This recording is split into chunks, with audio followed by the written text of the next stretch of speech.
പൊങ്കാല പുണ്യത്തിൽ ഭക്തർ. ഷൺമുഖ സോദരിയായി മരുവുന്നിൻ ആറ്റുകാലിലെ അമ്മ, ആമയമൊക്കെയകറ്റിടുമെന്നും കണ്ണകിയാമെന്നമ്മ. ഉലകിനുടയവളമ്മ, ഇടനെഞ്ചു വാഴുന്നൊരമ്മ, ഇഹപരദുരിതമകറ്റുകയാണ് പനിമതിമുഖിയാമമ്മ.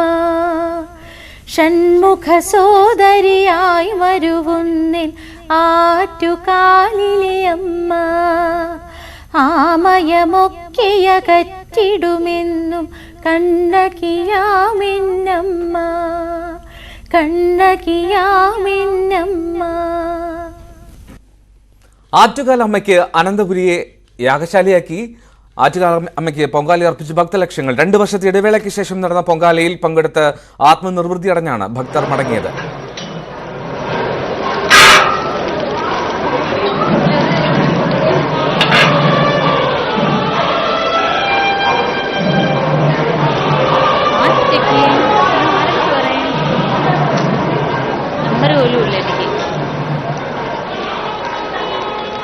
നന്ദൻ ചേരുകയാണ് തിരുവനന്തപുരത്ത് നിന്ന്. നന്ദൻ, ലക്ഷക്കണക്കിന് ഭക്തർ ആ നിർവൃതിയിൽ ഇപ്പോൾ മടങ്ങുന്ന കാഴ്ചകളായിരിക്കും തിരുവനന്തപുരത്ത് എങ്ങും കാണാനുള്ളത്. എത്രത്തോളം ഭക്തിസാന്ദ്രമായിരുന്നു തലസ്ഥാനം? തീർച്ചയായും ആറ്റുകാൽ പൊങ്കാലയുടെ നിവേദ്യം അർപ്പിച്ച് ഭക്തർ വീടുകളിലേക്ക് ഇപ്പോൾ മടങ്ങുകയാണ്. അഭൂതപൂർവമായ ഒരു ജനത്തിരക്കാണ് തലസ്ഥാന നഗരിയിൽ അനുഭവപ്പെട്ടത്. എന്തായാലും ആ ഒരു ജനത്തിരക്കിൽ നിന്നൊക്കെ മാറി ഇപ്പോൾ ആൾക്കാരൊക്കെ തന്നെ ഇപ്പോൾ വീട്ടിലേക്ക് മടങ്ങുന്ന രീതിയിലേക്കാണ് കാര്യങ്ങൾ പോകുന്നത്. എന്തായാലും ഇക്കുറിയും ഭക്തർക്ക് മനം നിറഞ്ഞ ഒരു പുണ്യ അനുഭവം തന്നെയായിരുന്നു പൊങ്കാല എന്ന് നമുക്ക് പറയാൻ സാധിക്കും. ആയിരക്കണക്കിന് ഭക്തരാണ് ഇക്കുറി ഇതര ജില്ലകളിൽ നിന്നും അതോടൊപ്പം തന്നെ അയൽ സംസ്ഥാനങ്ങളിൽ നിന്നുമായി അനന്തപുരിയിലേക്ക് ഒഴുകിയെത്തിയത്. എന്തായാലും പൊങ്കാലയ്ക്കെത്തിയ ഭക്തരാൽ ക്ഷേത്ര പരിസരവും അതോടൊപ്പം തന്നെ തലസ്ഥാന നഗര വീതികളും നിറഞ്ഞു കവിഞ്ഞ ഒരു നിലയിലായിരുന്നു. കോവിഡിന്റെ തുടർന്ന് 2 വർഷത്തെ ഇടവേളയ്ക്ക് ശേഷമാണ് ഇക്കുറി വിപുലമായ രീതിയിൽ ആറ്റുകാൽ പൊങ്കാല നടന്നത്.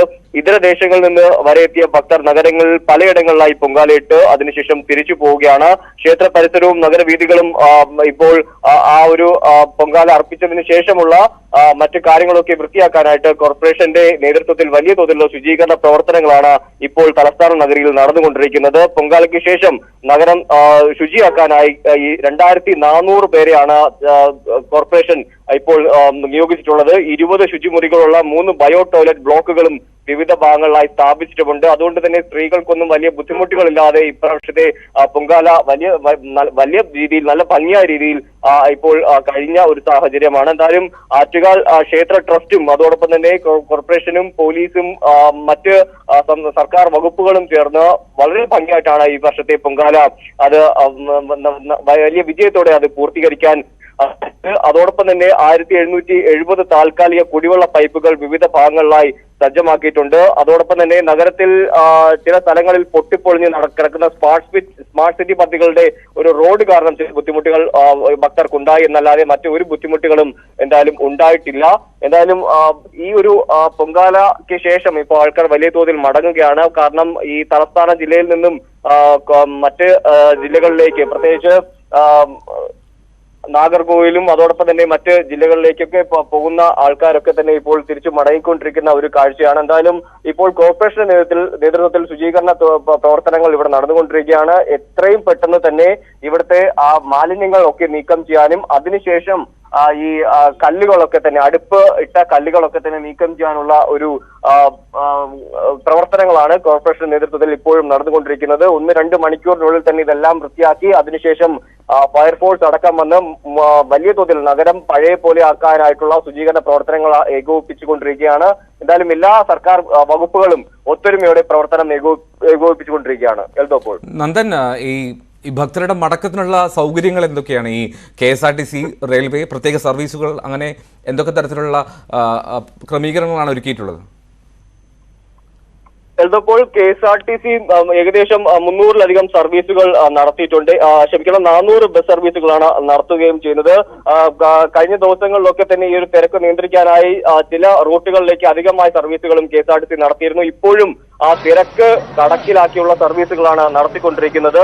പ്രത്യേകിച്ച് ചില പ്രദേശങ്ങളിലേക്ക് ഈ മറ്റ് സംസ്ഥാനങ്ങളിലേക്കായാലും തമിഴ്നാട്ടിലേക്കായാലും അതോടൊപ്പം തന്നെ മറ്റ് ജില്ലകളിലേക്കും കൊല്ലം, എറണാകുളം, കോഴിക്കോട് അടക്കമുള്ള ജില്ലകളിലേക്കൊക്കെ വലിയ തോതിൽ തിരക്ക് അനുഭവപ്പെടുകയാണെങ്കിൽ അധിക സർവീസുകൾ നടത്താനുള്ള ക്രമീകരണങ്ങളും KSRTCയുടെ ഭാഗത്തു നിന്നും ഇപ്പോൾ നടപ്പിലാക്കിയിട്ടുണ്ട് എന്നാണ് നമുക്ക് അറിയാൻ സാധിക്കുന്നത്. എന്തായാലും ഇത്തരത്തിൽ വിപുലമായ സർവീസുകളാണ് KSRTC നടത്തിക്കൊണ്ടിരിക്കുന്നത്.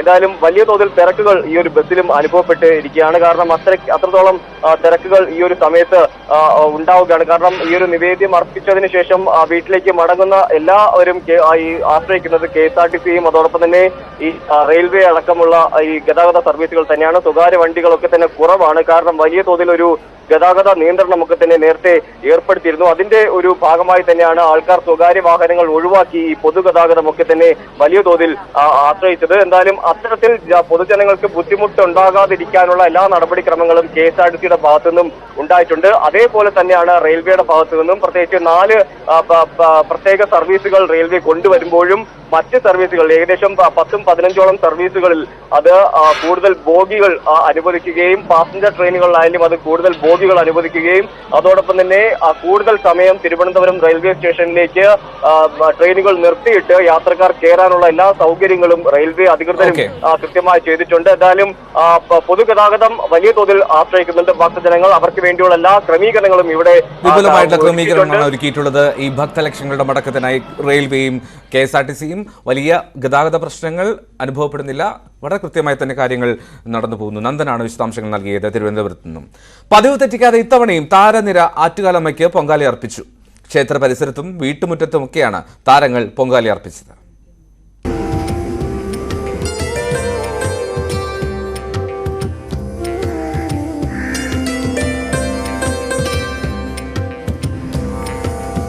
ഇതൊരു വലിയ ആധ്യാത്മികമായ അവകാശമാണ് സ്ത്രീകളുടെ. കണ്ണകി എന്ന് പറയുന്ന ഒരു വലിയ സ്ത്രീ ശക്തിയുടെ അതാണ് ഇതിൻ്റെ സങ്കല്പം. കണ്ണകി ആണ്. എല്ലാവർക്കും നല്ലത് വരാനും കുടുംബത്തിന് മനസ്സമാധാനം ഉണ്ടാകാനും എല്ലാവർക്കും വേണ്ടി തന്നെയാണ്. പിന്നെ കുഞ്ഞുങ്ങൾക്കും പിന്നെ കുടുംബത്തിനും എല്ലാവർക്കും അത്രേ ഉള്ളൂ. പ്രത്യേക ആഗ്രഹങ്ങളില്ല. എല്ലാ വർഷത്തെയും പോലെ ലോകസമാധാനം, മനുഷ്യർ കുറച്ചും കൂടെ നന്നായി ജീവിക്കട്ടെ എന്നുള്ളൊരു ആഗ്രഹം.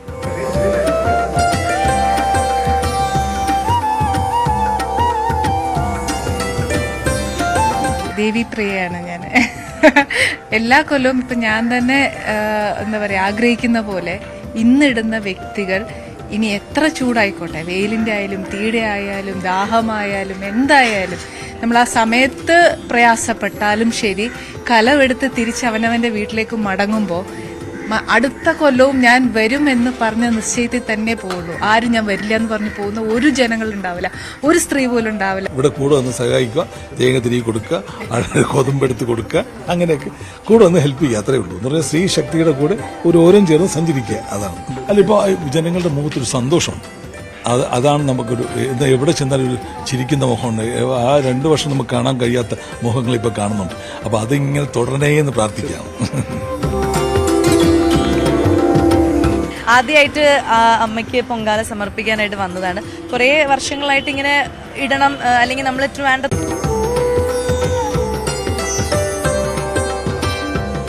എല്ലാ വർഷവും നമ്മൾ ഇവിടെ ആയിരുന്നല്ലോ ഇട്ടിരുന്നത്. കാരണം 2 വർഷമാണ് ആകെ മാറി വീട്ടിലിട്ട. കഴിഞ്ഞ 2 വർഷമായിരുന്നല്ലോ. അപ്പം അത് കഴിഞ്ഞ് തിരിച്ച് ഇവിടെ വരുമ്പോൾ നമുക്ക് മനസ്സിന് ഒരു കുറച്ചുകൂടെ സന്തോഷമാണ് ക്ഷേത്രത്തിൻ്റെ അടുത്ത് വരുമ്പോൾ. ദേവി അനുഗ്രഹിച്ചു. നമുക്ക് എല്ലാവർക്കും ഒരു വലിയൊരു ഉത്സവ പ്രതീതിയാണ് ഇപ്രാവശ്യം. ശരിക്കും പറഞ്ഞാൽ ഈ 2 വർഷത്തെ ഒരു കോവിഡ് കഴിഞ്ഞിട്ടുള്ള ഒരു ഇത് പൊങ്കാല എന്ന് പറയുമ്പോഴത്തേക്കും അതിനനുസരിച്ച് ആൾക്കാരുടെ ഭയങ്കരമായിട്ടുള്ള ജനത്തിരക്കുണ്ട്. ഒരു 50 ലക്ഷത്തോളം പേര് കാണും എന്നാണ് ഞാൻ പത്രത്തിൽ വായിച്ചത്. അപ്പം അത് തന്നെ ഒരു ദേവിയുടെ ഒരു എന്താണ് ശക്തി അല്ലെങ്കിൽ ദേവിയുടെ ഒരു അനുഗ്രഹം കാരണം തന്നെയാണ്. ഈ വർഷം ഒരു പ്രത്യേകത കൂടിയുണ്ട്. അമ്മയുടെ നടയിൽ എനിക്ക് നൃത്തമാടാനായി എന്നുള്ളത് തന്നെയാണ് എന്നെ സംബന്ധിച്ച് എനിക്ക് ഏറ്റവും വലിയൊരു ഭാഗ്യമായിട്ട് കരുതുന്നത്. ധാരാളം കാര്യങ്ങൾ മനസ്സിലുണ്ട്. അമ്മയോട് സമർപ്പിക്കാനായിട്ടുള്ള ധാരാളം കാര്യങ്ങൾ മനസ്സിൽ വെച്ചിട്ടുണ്ട്. അത്തരത്തിലാണ് പൊങ്കാല. അല്ല, പൊങ്കാല ഇട്ട് കഴിഞ്ഞപ്പം ഇടാൻ പറ്റുമെന്ന് വിചാരിച്ചതല്ല. പക്ഷെ അത് ഇട്ട് കഴിഞ്ഞപ്പോഴത്തേക്കിനും ഇത്രയും നേരം ഫുഡൊക്കെ കഴിക്കാതെ നിന്നിട്ട് പോലും നമുക്കൊരു തളർച്ചയോ അല്ലെങ്കിൽ ഒരു വിഷമോ ഒന്നുമില്ല. സന്തോഷം. എല്ലാം ഭംഗിയായിട്ട് നടന്നു. സംതൃപ്തിയുണ്ട്. എല്ലാവർക്കും എല്ലാ അനുഗ്രഹവും ഉണ്ട് അമ്മയുടെ. ഇന്നു മുതൽ അടുത്ത വർഷത്തെ പൊങ്കാലയ്ക്ക് വേണ്ടി കാത്തിരിക്കുക. അമ്മയുടെ പ്രസാദം അമ്മ പ്രസാദിക്കും എന്നുള്ള വിശ്വാസവും ഇന്നത്തെ ചൂടും ഇതൊന്നും നമുക്കൊരു പ്രശ്നമേ അല്ല, ചൂടുള്ളതായിട്ട് തോന്നിയില്ല. വളരെ സന്തോഷമാണ്. സന്തോഷം കാരണം ആ ഒരു വ്രതമെടുത്ത് നമ്മൾ അമ്മയ്ക്ക് വേണ്ടി ഒരു സമർപ്പണം വളരെ ഭംഗിയായി തന്നെ തിളച്ച് തൂവി, അതും കിഴക്ക് വശത്തോട്ട്, അതൊക്കെയാണ് നിമിത്തങ്ങൾ നമ്മൾ നോക്കുക. നമ്മുടെ മനസ്സിന്റെ ഇഷ്ടം പോലെ അതെല്ലാം നടന്നിട്ടുണ്ട്. ഭഗവതി അത് സ്വീകരിക്കും. അമ്മയിൽ വിശ്വാസം അർപ്പിക്കുന്ന എല്ലാ ഭക്തർക്കും അമ്മ വരദായിനിയാണ് ഉറപ്പായിട്ടും. എനിക്ക് ഒരു അനുഭവം ജീവിതത്തിൽ എൻ്റെ ബാല്യം മുതൽക്ക് ഈ നിമിഷം വരെയും എൻ്റെ ആറ്റുകാലമ്മ ഒരുപാട് കാര്യങ്ങൾ ഒത്തിരി പറയാനുണ്ട്. ജീവിതത്തിൽ നല്ല അനുഭവങ്ങൾ, ഓരോ കാര്യങ്ങളും നമുക്ക് കൂടെ ഉണ്ട്, കണ്ടില്ലെങ്കിലും കൂടെ ഉണ്ടെന്നുള്ളൊരു ഫീലാണ്. ദൈവീയ വിശ്വാസം ഉണ്ടെങ്കിൽ നമുക്ക് ഇരിക്കാൻ പറ്റില്ല. ഈ സമയത്ത് പൊങ്കാല ഇടാതെ നമുക്ക് പറ്റില്ല. സ്ഥിരമായിട്ട് ഇടുന്ന ആൾക്കാർ വലിയ സങ്കടമാണ്. എല്ലാവരും വളരെ സന്തോഷത്തിലാണ് പൊങ്കാല അർപ്പിച്ച് ഇവിടെ നിന്ന് മടങ്ങുന്നത്. എല്ലാവരുടെയും പ്രാർത്ഥന അടുത്ത വർഷവും ഇതുപോലെ പൊങ്കാലയിടാൻ അവസരമുണ്ടാകട്ടെ, ഭാഗ്യമുണ്ടാകട്ടെ എന്ന് ആറ്റുകാലമ്മയോട് ഒരു തവണ കൂടി പ്രാർത്ഥിച്ചുകൊണ്ടാണ് ഇവരൊക്കെ ഇവിടുന്ന് മടങ്ങുന്നത്. കൂടുതൽ വാർത്തകൾക്കും വിശദാംശങ്ങൾക്കും malayalam.news18.com സന്ദർശിക്കുക. ഇടവേള. നടക്കുന്നത് അടുപ്പ് വെട്ട് ചടങ്ങ്. പണ്ടാര അടുപ്പിലേക്ക് തീ പകർന്നിരിക്കുന്നു. പൊങ്കാല ചടങ്ങുകൾക്ക് അതോടുകൂടി തുടക്കമാകുകയാണ്. മണിക്കൂറുകളായി കാത്തു നിൽക്കുന്ന ഭക്തജനങ്ങളുടെ ആഗ്രഹ സാക്ഷാത്കാരത്തിലേക്കുള്ള സമയമാണ് ഇനിയുള്ളത്. 2:30-ക്കാണ് നിവേദ്യം ഉണ്ടാവുക. ഉച്ചയ്ക്ക് 2:30യോടുകൂടി നിവേദ്യമുണ്ടാകും. രാത്രിയാണ് കുത്തിയോട്ട വ്രതക്കാർക്കുള്ള ചൂരൽ കുത്തു നടക്കുക. ഏതായാലും പണ്ടാരടുപ്പിലേക്ക് തീ പകർന്നതോടുകൂടി ഇനി വ്രതനിഷ്ഠയുടെ സാഫല്യത്തിലേക്കുള്ള സമയമായി മാറിയിരിക്കുന്നു. നിലിന, ഏറ്റവും പ്രധാനപ്പെട്ട ചടങ്ങ് ഇപ്പോൾ നമ്മൾ കാണുന്ന പോലെ ഒരു മിനിറ്റിനുള്ളിൽ ഇനി എല്ലാ അടുപ്പുകളിലും ഒരുമിച്ച് തീ പുകയുന്ന അങ്ങനെ ഒരു സ്ഥിതിയാണ്. അപ്പം സ്വാഭാവികമായിട്ട് നമുക്ക് വരുന്നൊരു സംശയമാണ്, ഇത്രയും അടുപ്പുകളിൽ തീ പുകയുണ്ടാവുക അങ്ങനെ. പക്ഷേ അതെല്ലാം ഒരു അത്ഭുതം പോലെ, അല്ലെങ്കിൽ അതൊരു ദേവിയുടെ അനുഗ്രഹം പോലെയൊക്കെ അത് വളരെ കൃത്യമായിട്ട് നടക്കുന്നു എന്നാണ് ഭക്തജനങ്ങളുടെ ഒരു വിശ്വാസം. ഒരു പ്രശ്നമില്ലാത്ത രീതിയിലെല്ലാം നടക്കുന്നു. എങ്കിലും എല്ലാവിധ സുരക്ഷാ ക്രമീകരണങ്ങളും ഒരുക്കിയിട്ടുണ്ട്. അതിനുള്ള തടസ്സങ്ങളൊന്നും തന്നെയില്ല. ഇനി ഈ ചടങ്ങുകളുടെ ഓരോ ഘട്ടങ്ങളുണ്ട്. ആ ഘട്ടങ്ങൾ എന്താണെന്ന് കൂടി നിന്ന് ചോദിച്ചോളൂ അശ്വതിയോട്. അതെ, ഭക്തസാന്ദ്രമായിട്ടിരിക്കുവാണ്. ഇപ്പോൾ ഏറ്റവും അടുത്ത മുഹൂർത്തത്തിലേക്കാണ്. അപ്പോൾ എന്തൊക്കെയാണ് അവിടുത്തെ ഇനിയുള്ള കാര്യങ്ങൾ? എന്തൊക്കെയാണ് ഇനി? സജ്ജീകരണങ്ങളെല്ലാം പൂർണ്ണമായിട്ടും ചെയ്തിട്ടുണ്ട്, എല്ലാ ഒരുക്കങ്ങളും ഉണ്ട്, 4000 പോലീസ് സന്നാഹങ്ങളുണ്ട്. അപ്പോൾ എന്തൊക്കെയാണ് ഇനി അവിടുത്തെ ചടങ്ങുകൾ?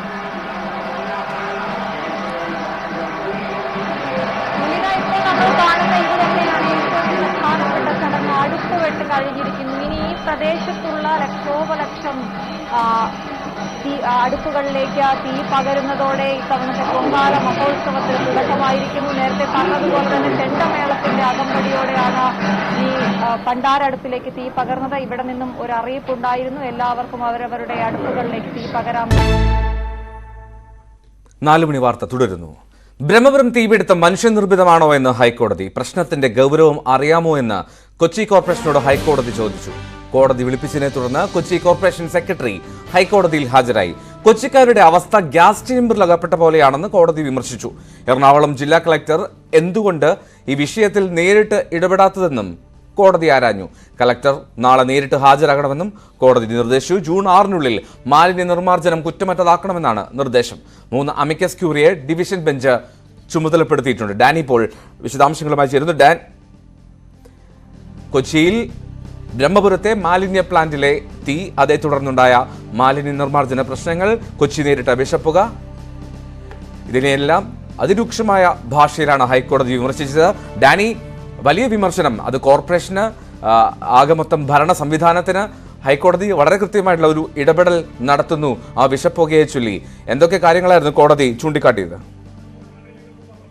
എൽദോ, ഇത് കൃത്യമായി കഴിഞ്ഞ ദിവസങ്ങളിൽ ഈ നഗരം നേരിട്ട വലിയ പ്രശ്നങ്ങൾ, അതിന്റെ മുഴുവൻ തീക്ഷ്ണതയും ഒരുപക്ഷെ ഹൈക്കോടതിയിൽ നിന്ന് കൊച്ചിൻ കോർപ്പറേഷനും ജില്ലാ ഭരണകൂടത്തിനും മലിനീകരണ നിയന്ത്രണ ബോർഡിനും എല്ലാം തന്നെ ഏറ്റുവാങ്ങേണ്ടി വന്നു എന്നത് തന്നെയാണ് സത്യം. കാരണം ഇതിൽ എന്ത് നടപടികൾ സ്വീകരിച്ചു എന്നത് വ്യക്തമാക്കാനായിട്ട് ആവശ്യപ്പെടുന്നതോടൊപ്പം തന്നെ വരും കാലത്ത് ഇതെങ്ങനെ നിയന്ത്രണ വിധേയമാക്കാൻ കഴിയും, ഇത്തരം കാര്യങ്ങൾ ഇതെല്ലാം സംബന്ധിച്ച് വളരെ വ്യക്തമായൊരു നിർദ്ദേശം അല്ലെങ്കിൽ അത്തരം ഒരു പദ്ധതി കോടതിക്ക് ആവശ്യമുണ്ട് എന്നത്. അതോടൊപ്പം ഇത് നടപ്പാക്കുന്നത് ഹൈക്കോടതി തന്നെ നേരിട്ട് വിലയിരുത്തും എന്ന മുന്നറിയിപ്പ് അടക്കമാണ് ഹൈക്കോടതിയുടെ ഭാഗത്തു നിന്നുണ്ടായത്. ഇതിൽ സ്വമേധയാ ഇതിൽ ജസ്റ്റിസ് ദേവൻ രാമചന്ദ്രൻ നൽകിയ ഒരു കത്ത്, ആ കത്തിന്റെ അടിസ്ഥാനത്തിലാണ് പിന്നീട് ചീഫ് ജസ്റ്റിസിന് നൽകിയ കത്തിന്റെ അടിസ്ഥാനത്തിലാണ് ഡിവിഷൻ ബെഞ്ച് ഇത് സംബന്ധിച്ച നടപടികളിലേക്ക് കടക്കുകയും ഒപ്പം തന്നെ ഇവരോട് ഈ ഉത്തരവാദിത്തപ്പെട്ടവരോട് കോർപ്പറേഷൻ സെക്രട്ടറിയോടടക്കം കോടതിയിലെ നേരിട്ട് എത്തുവാനുമായിട്ട് ആവശ്യപ്പെട്ടത്. ഇതനുസരിച്ചാണ് 1:45 ഈ കേസ് പരിഗണിക്കുന്ന സമയത്ത് കോർപ്പറേഷൻ സെക്രട്ടറി നേരിട്ട് എത്തുകയും ഇത് സംബന്ധിച്ച ഈ കാര്യങ്ങൾ കോടതിയുടെ വിമർശനം അടക്കമുള്ള കാര്യങ്ങളിൽ കോടതിയുടെ ഇത്തരം കാര്യങ്ങളിലെ കോടതിയുടെ അതൃപ്തി അറിയിക്കുകയും ചെയ്തത്. ഖരമാലിന്യ സംസ്കരണം നിരീക്ഷിക്കുമെന്ന് ഹൈക്കോടതി വ്യക്തമാക്കുകയുണ്ടായി. കോർപ്പറേഷന്റെ പ്രവർത്തനം ഇക്കാര്യത്തിൽ ഹൈക്കോടതി നേരിട്ട് വിലയിരുത്തും. അത് മുനിസിപ്പാലിറ്റികളുടെ പ്രവർത്തനം നിരീക്ഷിക്കാൻ അർബൻ ഡയറക്ടർക്ക് ചുമതലയുണ്ട്. അതോടൊപ്പം ജൂൺ 6 മുമ്പ് കൊച്ചിയിലെ ഈ മാലിന്യ സംസ്കരണവുമായി ബന്ധപ്പെട്ട സംവിധാനങ്ങൾ അത് കാര്യക്ഷമമാക്കണമെന്നും കോടതി പറയുകയുണ്ടായി.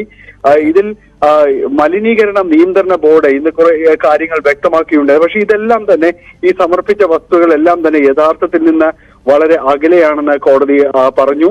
ഇതിൽ തീപിടുത്തം ഇത് മനുഷ്യനിർമ്മിതമാണോ എന്നതടക്കമുള്ള കാര്യങ്ങൾ അന്വേഷിക്കേണ്ടതുണ്ട്. ഇത് അന്വേഷിക്കാനായിട്ട് ഉന്നതതല സമിതി രൂപീകരിച്ചിട്ടുണ്ടെന്ന് സർക്കാർ കോടതി അറിയിച്ചു.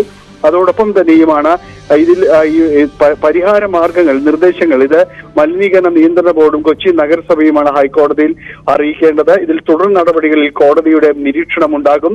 ഇതിൽ പ്രവർത്തനം തൃപ്തികരമല്ല എങ്കിൽ കൊച്ചിയിലെ മലിനീകരണ നിയന്ത്രണ ബോർഡ് എഞ്ചിനീയറെ സ്ഥലം മാറ്റുമെന്നും ഡിവിഷൻ ബെഞ്ച് വ്യക്തമാക്കുകയുണ്ടായി. ജസ്റ്റിസുമാരായ SV ഭാട്ടിയയും ബസന്ത് ബാലാജിയും അടങ്ങുന്ന ഡിവിഷൻ ബെഞ്ചാണ് ഇങ്ങനെ കർശനമായ ഒരു ഭാഷയിൽ മുന്നറിയിപ്പ് നൽകിയത്. അതോടൊപ്പം തന്നെ ഏറ്റവും സുപ്രധാനം നേരിട്ട് ഹാജരാകണമെന്ന് വ്യക്തമാക്കിയിട്ടുണ്ട്. നാളെ കേസ് വീണ്ടും ഇതേ സമയത്ത് തന്നെ പരിഗണിക്കും. അപ്പോൾ കളക്ടർ നേരിട്ട് ഹാജരാകണം. നാളെ തദ്ദേശ സെക്രട്ടറിയും ഓൺലൈനിൽ ഇതിൽ എത്തണമെന്നും അടക്കമുള്ള കാര്യങ്ങൾ നിർദ്ദേശിച്ചിട്ടുണ്ട്. ഒപ്പം മാലിന്യങ്ങൾ പൊതുജനങ്ങൾ അലക്ഷ്യമായി വലിച്ചെറിയുന്നുണ്ട്.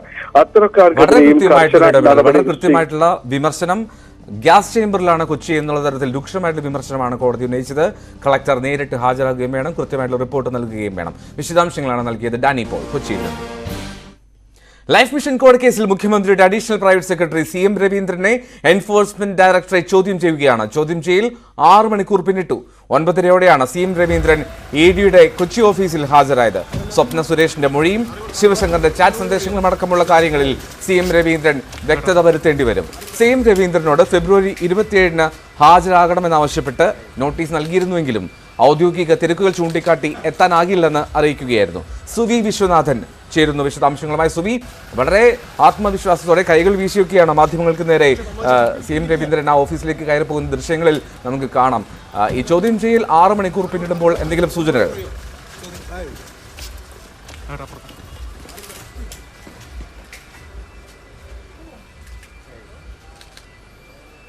എൽദോ, മുഖ്യമന്ത്രിയുടെ additional private secretary CM Raveendran 9:20 കൊച്ചിയിലെ ED ആസ്ഥാനത്ത് ചോദ്യം ചെയ്യലിന് വേണ്ടി ഹാജരായത്. ലൈഫ് മിഷൻ കോഴ കേസിൽ അദ്ദേഹത്തെ ആദ്യമായിട്ടാണ് എൻഫോഴ്സ്മെന്റ് ഡയറക്ടറേറ്റ് ചോദ്യം ചെയ്യുന്നത്. വലിയ ആത്മവിശ്വാസത്തിൽ മാധ്യമങ്ങളോട് കൈവീശി കാണിച്ചുകൊണ്ടാണ് അദ്ദേഹം ഈ എൻഫോഴ്സ്മെന്റ് ഡയറക്ടറേറ്റ് ഓഫീസിനകത്തേക്ക് കയറിപ്പോയത്. വളരെ കൂളായിട്ടുള്ള ഒരു ശരീരഭാഷയായിരുന്നു അദ്ദേഹത്തിന്റെ ഭാഗത്ത് നിന്ന് ഉണ്ടായിരിക്കുന്നത്. നേരത്തെ സ്വർണ്ണക്കടത്ത് കേസിൽ ഈ രീതിയിലല്ല ഈ ഓഫീസിലേക്ക് CM രവീന്ദ്രൻ എത്തിയത്. വളരെ ഒളിച്ചും പതുങ്ങിയുമായിരുന്നു അദ്ദേഹം എത്തിയത് എങ്കിൽ ലൈഫ് മിഷൻ കോഴ കേസിലേക്കുള്ള അന്വേഷണത്തിലേക്ക് എത്തുമ്പോൾ വളരെ ഈസിയായി കടന്നു പോകുന്ന ഒരു കാഴ്ച ആണ് നമുക്ക് ഇവിടെ നിന്ന് കാണാൻ സാധിച്ചത്. ഒപ്പം അദ്ദേഹത്തെക്കുറിച്ച് പറയുമ്പോൾ പ്രധാനമായും ഈ ലൈഫ് മിഷൻ കോഴ ഇടപാടുമായി ബന്ധപ്പെട്ട മുഴുവൻ കാര്യങ്ങളും CM രവീന്ദ്രന് അറിയാം എന്നാണ് ED അവകാശപ്പെടുന്നത്. പ്രത്യേകിച്ചും സ്വപ്ന സുരേഷിന്റെ ഒരു മൊഴിയുണ്ട്. ആ മൊഴി വിശ്വാസ്യതയിൽ തന്നെയാണ് എൻഫോഴ്സ്മെന്റ് ഡയറക്ടറേറ്റ് എടുക്കുന്നത്. അതിനെ പിന്താങ്ങുന്ന തരത്തിലുള്ള തെളിവുകളും ലഭിച്ചിട്ടുണ്ട് എന്നാണ് അന്വേഷണ സംഘം പറയുന്നത്. ആ സ്വപ്ന സുരേഷിന്റെ മൊഴി പ്രകാരം ഈ ലൈഫ് മിഷൻ കോഴ ഇടപാടുമായി ബന്ധപ്പെട്ട കാര്യങ്ങളുടെ ചർച്ച ക്ലിഫ് ഹൗസിൽ നടക്കുമ്പോൾ അവിടെ ഈ CM രവീന്ദ്രന്റെ സാന്നിധ്യം ഉണ്ടായിരുന്നു. അതുകൊണ്ട് ഈ കോഴപ്പണമായി ലഭിച്ച കമ്മീഷൻ അടിസ്ഥാനത്തിൽ ലഭിച്ച 4.50 കോടി രൂപ ആർക്കെല്ലാമാണ് വിതരണം ചെയ്തത്, അതിൽ ഒരു വിഹിതം CM രവീന്ദ്രന് ലഭിച്ചിട്ടുണ്ടോ എന്നതുൾപ്പെടെയുള്ള കാര്യങ്ങൾ ആണ് അദ്ദേഹം ഇപ്പോൾ എൻഫോഴ്സ്മെന്റ് ഡയറക്ടറേറ്റിനോട് പറയേണ്ടി വരിക. ഏതായാലും ഇപ്പോൾ അദ്ദേഹത്തിന്റെ ചോദ്യം ചെയ്യൽ തുടരുക തന്നെയാണ്. ചോദ്യം ചെയ്യൽ 6 മണിക്കൂർ പിന്നിട്ടിരിക്കുന്നു. സുവി വിശ്വനാഥനാണ് വിശദാംശങ്ങൾ നൽകിയത്. തിരുവനന്തപുരത്ത് പൊങ്കാല അർപ്പണത്തിന് ശേഷം അവിടെ മാലിന്യങ്ങൾ നീക്കം ചെയ്യുന്നു, ചുടുകട്ടകൾ ശേഖരിക്കുന്നു. വളരെ ത്വരിതമായി തന്നെ ഒരു പ്രക്രിയകൾ പുരോഗമിച്ചുകൊണ്ടിരിക്കുകയാണ്. നന്ദൻ അവിടെ നിന്നും തത്സമയം ചേരുകയാണ് വിശദാംശങ്ങളുമായി. നന്ദൻ, ലക്ഷക്കണക്കിന് ഭക്തർ എത്തി പൊങ്കാല അർപ്പിക്കുന്നതിനായി. അവർ പോയതിൻ്റെ അവരുടെ ആ ഭക്തി നിർഭരമായിട്ട് നിമിഷങ്ങൾക്ക് ശേഷം മാലിന്യങ്ങളെല്ലാം പൂർണ്ണമായി മാറ്റാനുള്ള ശ്രമങ്ങൾ നടന്നുകൊണ്ടിരിക്കുന്നു, ചുടുകട്ടകൾ ശേഖരിക്കുന്നു. എന്തൊക്കെയാണ് അവിടെ കാണാൻ കഴിയുന്ന കാഴ്ചകൾ? തീർച്ചയായും എഴുതുമ്പോൾ എന്തായാലും ലക്ഷക്കണക്കിന് ഭക്തജനങ്ങൾ തലസ്ഥാന നഗരിയിൽ നിന്ന് പൊങ്കാലയിട്ട് പോയതിനു ശേഷം ഇപ്പോൾ ഏറ്റവും പ്രധാനമായി തലസ്ഥാനത്ത് ഇപ്പോൾ നടന്നുകൊണ്ടിരിക്കുന്നത് ശുചീകരണ പ്രവർത്തനങ്ങൾ തന്നെയാണ്. കാരണം ഈ നഗരത്തിലെത്തിയ ഭക്തജനങ്ങൾ പോകുന്ന മുറയ്ക്ക് തന്നെയാണ് ഇത്തരത്തിലുള്ള ശുചീകരണ പ്രവർത്തനങ്ങളിൽ കോർപ്പറേഷൻ ഏർപ്പെടുകയും ചെയ്തിട്ടുള്ളത്. കല്ലുകൾ ശേഖരിക്കാനായിട്ട് പ്രത്യേക സന്നദ്ധ പ്രവർത്തകരെയും കോർപ്പറേഷൻ ഇതിനായി നിയോഗിച്ചിട്ടുമുണ്ട്. കല്ലുകൾക്കായി ഒരുപാട് അപേക്ഷകർ ഇപ്പോൾ തന്നെ നഗരസഭയിൽ എത്തിയിട്ടുണ്ട് എന്നാണ് നമുക്ക് അറിയാൻ സാധിക്കുന്നത്. കാരണം ഇത്തരത്തിൽ ലൈഫ് പദ്ധതിയിലടക്കം ഈ ഒരു കല്ലുകൾ ഉപയോഗിക്കാനാണ് നഗരസഭയുടെ തീരുമാനം. അതുകൊണ്ട് തന്നെ പ്രയോറിറ്റി അനുസരിച്ച് ഇത്തരത്തിൽ വീടുകൾ നിർമ്മിക്കാനായാലും മറ്റാവശ്യങ്ങൾക്കായി നഗരസഭ ഈ ഒരു കല്ലുകൾ, ഈ ഒരു ചുടുകട്ടകൾ കൈമാറുമെന്നാണ് നമുക്ക് മനസ്സിലാക്കാൻ സാധിക്കുന്നത്. ചുടുകട്ടകളൊക്കെ തന്നെ ശേഖരിക്കാൻ പ്രത്യേക വോളണ്ടിയർമാരെയാണ് തിരുവനന്തപുരം നഗരസഭ ഏർപ്പെടുത്തിയിട്ടുമുള്ളത്. ഏറ്റവും പ്രധാനപ്പെട്ട ഒരു കാര്യം, യുവജനക്ഷേമ ബോർഡ് വോളണ്ടിയർമാരെ ആണ് ഇത്തരത്തിൽ ചുടുകട്ടകളൊക്കെ തന്നെ ശേഖരിക്കാനായിട്ട് ഇപ്പോൾ നൽകിയിട്ടുമുള്ളത്. അതോടൊപ്പം തന്നെ മറ്റ് സംഘടനകളുണ്ട്, എയിംസ് കോളേജിലെ NSS ടീമുണ്ട്. അങ്ങനെ വലിയ ഒരു സംവിധാനത്തോടു കൂടി തന്നെയാണ് നഗരസഭ ഇപ്പോൾ ശുചീകരണ പ്രവർത്തനങ്ങളിലൊക്കെ തന്നെ ഏർപ്പെടുത്തിയിട്ടും ചെയ്തിട്ടുള്ളത്. എന്തായാലും ഇത്തരത്തിൽ മുൻകാലങ്ങളിലൊന്നും ഇത്തരം പ്രവർത്തനങ്ങളൊന്നും തന്നെ ഇല്ലായിരുന്നു. പക്ഷേ അത്തരത്തിൽ ഒരുപാട് ശുചീകരണ പ്രവർത്തനങ്ങളും അതോടൊപ്പം തന്നെ മറ്റ് സന്നദ്ധ പ്രവർത്തകരെയും ഈ വോളണ്ടിയർമാരെയും NSS സംഘങ്ങളെയും എല്ലാം ഉൾപ്പെടുത്തിച്ചുകൊണ്ടാണ് ഇത്തരത്തിൽ ഇപ്പോൾ ഈ ശുചീകരണ പ്രവർത്തനങ്ങളുമായി മുന്നോട്ട് പോയിക്കൊണ്ടിരിക്കുന്നത്. 2400 പേരാണ് ശുചീകരണ പ്രവർത്തകരായി ഇപ്പോൾ തലസ്ഥാന ജില്ലയിൽ പല ഇടങ്ങളിലായി നഗരം പഴയ പോലെ ആ ഒരു പ്രൗഢിയിൽ, ആ ഒരു ഭംഗിയിൽ നിലനിർത്താനായിട്ട് ഇപ്പോൾ നഗരസഭ ഏർപ്പാടാക്കിയിട്ടുള്ളത്. അത്തരത്തിൽ ഒരു വലിയൊരു ക്രമീകരണങ്ങളാണ് ഇപ്പോൾ തലസ്ഥാനത്ത് ഇപ്പോൾ ഏർപ്പെടുത്തിയിട്ടുള്ളത്. അതോടൊപ്പം ഏറ്റവും പ്രധാനപ്പെട്ട ഒരു കാര്യം, ഈ പൊങ്കാല കഴിഞ്ഞുള്ള ഈ ഒരു നഗരത്തിന്റെ ശുചീകരണ പ്രവർത്തനങ്ങളിൽ ഏറ്റവും പ്രധാനപ്പെട്ട ഒന്നാണ് ഈ ഒരു കൃത്രിമമായ പെയ്യിപ്പിക്കുന്ന ഒരു മഴ. പൊങ്കാല കഴിഞ്ഞ് ഈ അവശിഷ്ടങ്ങളെല്ലാം നീക്കിയ ശേഷമായിരിക്കും കൃത്രിമ മഴ പെയ്യിപ്പിക്കുക. എന്തായാലും ഈ ഒരു മഴയിൽ നഗരത്തിലെ റോഡുകളെല്ലാം കഴുകി വൃത്തിയാക്കുകയും ചെയ്യും. എന്തായാലും പതിറ്റാണ്ടുകൾക്ക് മുന്നേ ഇത് ചെയ്തു വന്നിരുന്നു. കഴിഞ്ഞ 12 വർഷമായി ഇത് ചെയ്യുന്ന ഒരു സംഘമുണ്ട്, തരങ്കിണി എന്നാണ് അവരുടെ ഒരു പേര്. അത്തരത്തിലൊരു സ്ഥാപനം തലസ്ഥാന ജില്ലയിലുണ്ട്. ഈ പൊങ്കാല കഴിഞ്ഞുള്ള ഈ ഒരു പൊടി പടലങ്ങൾ നീക്കുന്നതിനും അന്തരീക്ഷം തണുപ്പിക്കുന്നതിനും ഇത്തരത്തിൽ തരങ്കിണി എന്ന ഈ ഒരു അവരുടെ ഒരു സംഘം തന്നെ ഇവിടെ തലസ്ഥാനത്ത് എത്തിയിട്ടുണ്ട്. 4 വാഹനങ്ങളാണ്. ശുചീകരണ പ്രവർത്തനങ്ങൾ വളരെ വേഗത്തിൽ നടന്നുകൊണ്ടിരിക്കുന്നു. ലക്ഷക്കണക്കിന് ഭക്തർ വന്നു പോയതിന്റെ യാതൊരു അവശിഷ്ടങ്ങളും അവിടെ ഇല്ലാത്ത രീതിയിൽ തന്നെ ഏറ്റവും ഭംഗിയായി തന്നെ ക്ലീനിംഗ് പൂർത്തിയാക്കുകയാണ് അവിടെ പ്രവർത്തകർ. വിശദാംശങ്ങളാണ് നന്ദൻ നൽകിയത്. ഈ ബുള്ളറ്റിൻ പൂർണ്ണമാകുന്നു. നമസ്കാരം.